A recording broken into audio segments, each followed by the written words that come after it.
Hey, I'm Jeff Keighley here in Boston to go behind the scenes to hear some untold stories about the making of Bioshock with Ken Levine and Sean Robertson.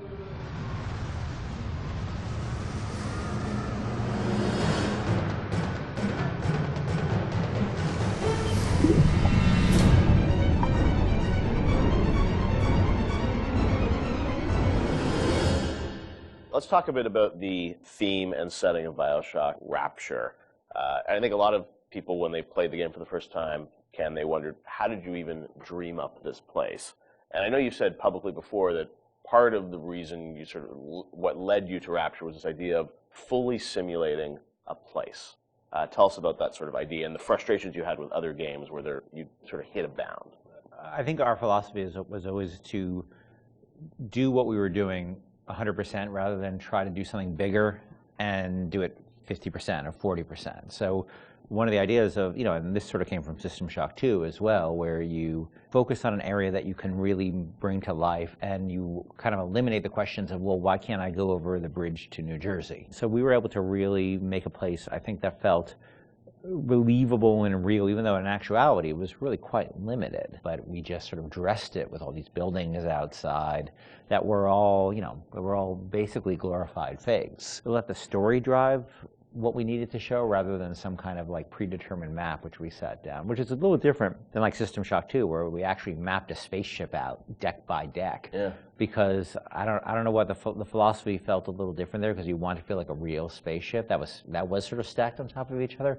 But Rapture was free to sprawl across the ocean floor. Although you guys originally, John, were talking about doing this game on a sort of spaceship again, right? Yeah, when we first started talking about what the spiritual successor to System Shock 2 is going to be, Spaceship came up, but again, we wanted a limited environment, and we didn't necessarily want to do Spaceship again. And our first actual exploration of this space was underwater, but ultimately ended up looking like a spaceship. It just happened to have a couple of seaweed fronds outside. And that started to push us towards what artistic statement that we wanted to make this look different, and what rules we were going to set for the world. How at every turn we were going to try to remind the player that they were in fact underwater and that this wasn't a spaceship. And how, like, underwater, we obviously know you did underwater, then sitting in the sky, like where did you come with the idea of like doing this underwater? I think there was probably a conversation. It's like, well, what kind of places could be cut off from other places? Yeah. Like, well,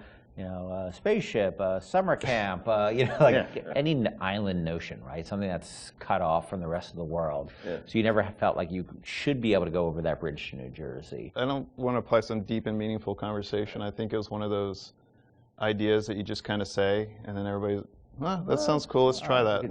Let's go for it. And I think it lended itself to having very nice views out the window without having to build an insane amount of unique assets. Right. By today's standards, we still were a small team back then.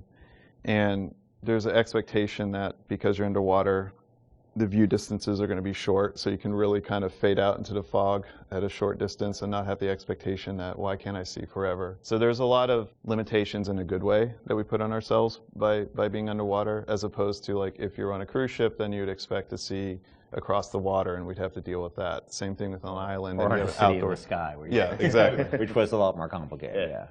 So you came up with the idea of, let's do this underwater, let's do this sort of isolated place. Then you had to answer the question of, why would someone build this? Is that sort of how it worked, sort of order of operations? You then had to come up with a story to explain? Yeah, I think we wanted a very believable reason why they'd be there. Right. And sort of the necessary isolation of the place sort of led to, well, what kind of person would want to do this? And I wasn't even particularly aware of the sort of political implications of what I was reading, but I've been reading, I read The Fountainhead. Right. By Ayn Rand, and I mostly thought it was an interesting story. Like, I didn't realize that people were sort of basing their sort of political lives around it, because I wasn't that tuned in to that stuff at that point. And so, but I love the dialogue and the kind of speechifying in it, because you can see a video game character speaking with that kind of certainty and that kind of confident philosophy. It just seemed like a natural kind of thing to apply to this place. And so it just sort of all came together as a sort of who is the guy who would do this? Well, that character. He was sort of this amalgamation of characters from Ayn Rand's books and Ayn Rand herself. This sort of idealistic person who says, well, the only way to do this is to separate from the rest of the world. Right. And that led to Andrew Ryan. I am Andrew Ryan, and I'm here to ask you a question. Is a man not entitled to the sweat of his brow? No, says the man in Washington, it belongs to the poor. No, says the man in the Vatican, it belongs to God. No, says the man in Moscow, it belongs to everyone. We knew from a technical standpoint that we wanted isolation. We also knew to sell it, we needed a compelling storyline, a backstory that why would this place exist? Otherwise, how are we going to make Rapture feel like it's lived in if we don't have the reason for it to be there? So once we decided on the underwater location and then the closed off spaces, that objectivist story kind of came in and made the art stronger and made the level design stronger because we could feed back into that loop. And I think that's why we had to have sort of Andrew Ryan's pitch right at the beginning of the game. We wanted people to understand why somebody would go there. And so he makes this very personal one-to-one pitch to the gamer, but also that was the pitch he'd make to people, which was, there's a place that you can be free of all these things, where you can not be sort of put upon by the government and not be afraid of nuclear war and not be afraid of all these other things that will plague you on the surface. We wanted that pitch to sort of resonate and make sense, because that's, otherwise by the time you got there you'd be like, well, this place is just fantasy. Nobody would ever come here. And that the beauty of the place also was also tied into that. It had to be a very attractive proposition, or people who would believe that people would go leave their lives and go to the bottom of the ocean. I'm sure in some ways you had to convince the team and enroll them in your sort of vision of, who this character was going to be and what the setting was going to be. How did that work, Sean? I mean, did Ken come in and say, hey, I've been reading these books, and I think we could sort of... I believe he just came in one day on a horse and said, Ayn Rand, everybody read The Fountainhead. Exactly. I bought 30 copies of it. Yeah, I think, here's a 2,000-page book or something. Yeah. Go read it. I mean, it really is more organic. Like I said, we knew that we had this location, and you struggle to fill it with stories, and you struggle to find meaning of why does this place exist? What's my motivation? And as Ken started to explore Ayn Rand a little more and started talking to us about it, and we were having that conversation, and it's like, oh, this could totally work. Like, this is exciting. Like, this is something that really hasn't been done in a video game before. And if we had flipped it and come up with the idea first before the location, I don't think we would have really been that excited about it. But we had a location, and now we're trying to fill it with that story, and because of the order of operation there, you start to get excited, like, oh, I could totally make this work. This is going to really make it feel like a lived-in space. As you think of sort of the the setting, and you think of maybe a character or something, was there a moment that you think back, it's like, oh, like right then and there, like I got excited when you attached the Ayn Rand For me, stuff it was to it? It was going to Rockefeller Center and seeing the visual. So I told this story before, but my wife and I were in New York, and we went to Rockefeller Center, which was, if you go to Rockefeller Center, it basically looks exactly like Rapture. It's because every building, you're sort of encircled. It's this block in New York, or a couple of blocks in New York, where Radio City Music Hall is, and where 30 Rockefeller Plazas, where you see that show 30 Rock, and the ice skating rink, and where they put the Christmas tree, and it's this very iconic location. But what's cool about it, it's all one, unlike the rest of the city. Everywhere you look, it's one architectural style. It's Art Deco. And it's very iconic Art Deco. And my wife and I were there, and we were sort of working on the game, and we didn't have a visual style. And all of a sudden, I started looking around, and I said, oh, this could be a visual for the game. Also, the geometry of it was actually quite conducive to making a video game, because it wasn't overly complicated geometry. Art Deco is quite bold and simple. Bold and geometric, and simple. And so my wife and I bought a couple of tourist cameras before iPhone cameras, Throwaway cameras, Yeah, throwaway cameras, those little Kodak things, and we just started photographing doorknobs and light fixtures, and just sort of developed the photos. Remember that? Brought them in and said, come to the office, here's a stack of stuff, here's a stack of photos. Take a look. I'll see you guys in a couple of years. Go make this. City where the artist would not fear the censor, where the scientist would not be bound by petty morality, where the great would not be constrained by the small. And with the sweat of your brow, Rapture can become your city as well. So you had kind of a theme, you came up with an art style, some of the iconic characters, and then you really had to build the narrative around it. And you've talked about a lot of the themes in the game, and greed, jealousy, sex, violence, all the things that sort of drive us or what destroy us. And that was something I think that, as you thought about the story of the game, you wanted to, I'm sure, reflect some of those, right? Because I think people love the characters. It's sort of flawed in a way, and this is a world which is its own little microcosm, but had a lot of tension inside of it. Yeah, I mean, the character of Ryan was sort of, he's basically invisible through most of the game, right? Except for a very small portion. But he's very present because he exists, the city is him, right? It's such a representation of him. We never want to cut away to a cutscene where you saw Andrew Ryan, planning and scheming. We wanted him to be very present without actually being present. But once you had Ryan, and once you had his desire to protect this vision of his, you just had to then come up with the characters who'd be arrayed in opposition to him. So we had this character, the Big Daddy, and then eventually the character of the Little Sister.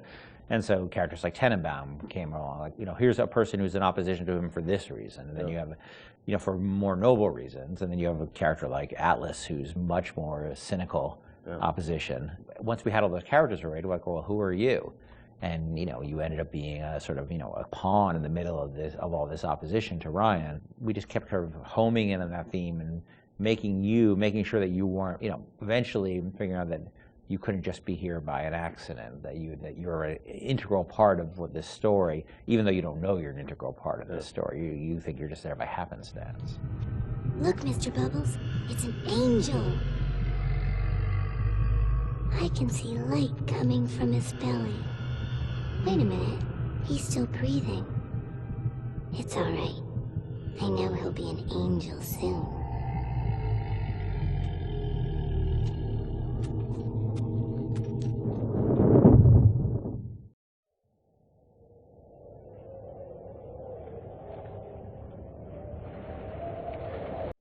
Rapture is overflowing with memorable locations and set pieces. In developing a world that feels organic, lived in, and functional, Irrational managed to create a space that feels perfectly suited to the story and action that takes place in it, which begs a question: did the plot shape the location, or did the plot fit squarely into a world that was already established?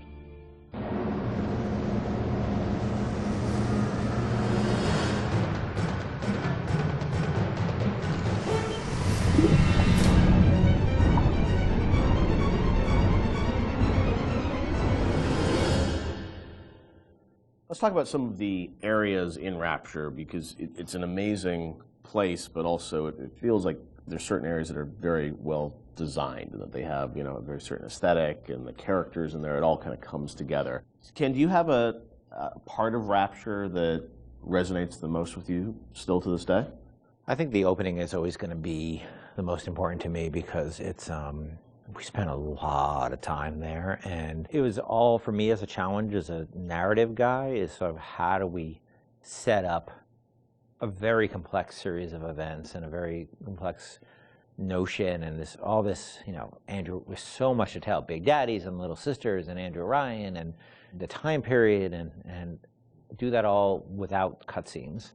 And especially, I think, the descent to Rapture, when you get in the bathysphere, getting that right, getting everything right down to the bathysphere, cresting the hill and seeing the city for the first time. Remember how much we worked on the timing of that, just getting that. And it took us forever to figure out that we should just put the slide projector covering the window. Again, in hindsight, it seems like such an obvious choice, but we were really trying to figure out, how are we going to tell this story of Ryan, and then reveal, so you can see the city beyond the hill. And also, we didn't have to show the whole transition going down to the bottom of the ocean, because the whole screen was covered. Spoiler alert. I think that's the part that will always be near and dear to my heart.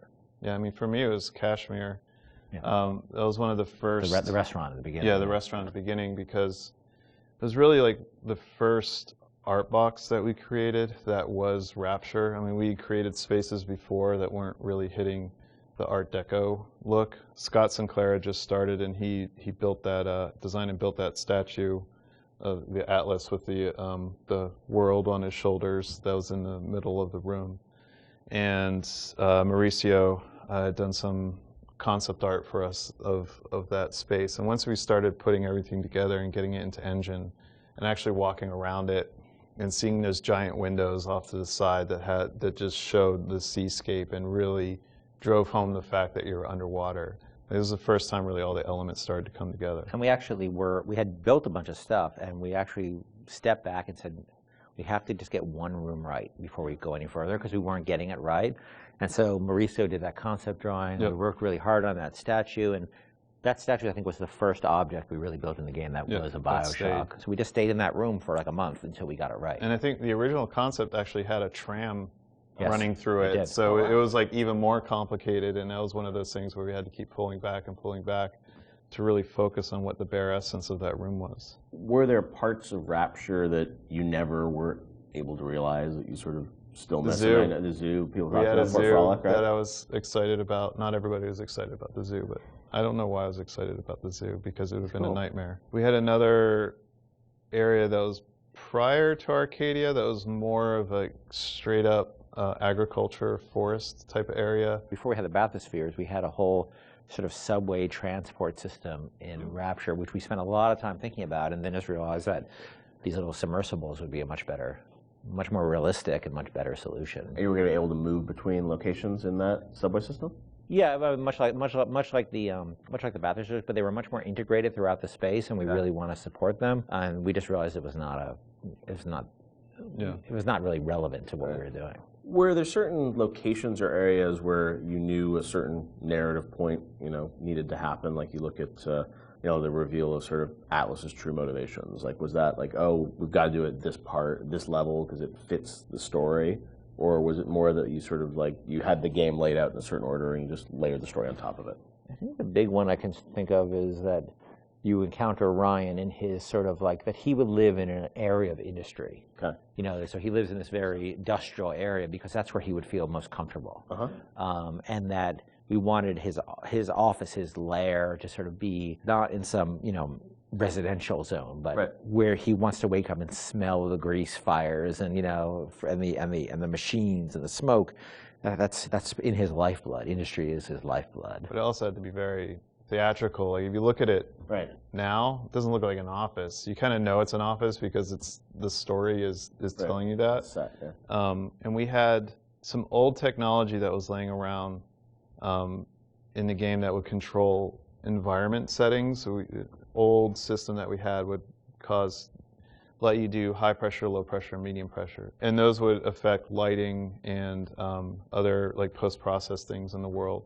And that was a system that was cut, but because the code was in, we were always trying to figure out ways to use it. And one of the ways that we used it was in the Andrew Ryan sequence, because we didn't have a lot of narrative storytelling tools.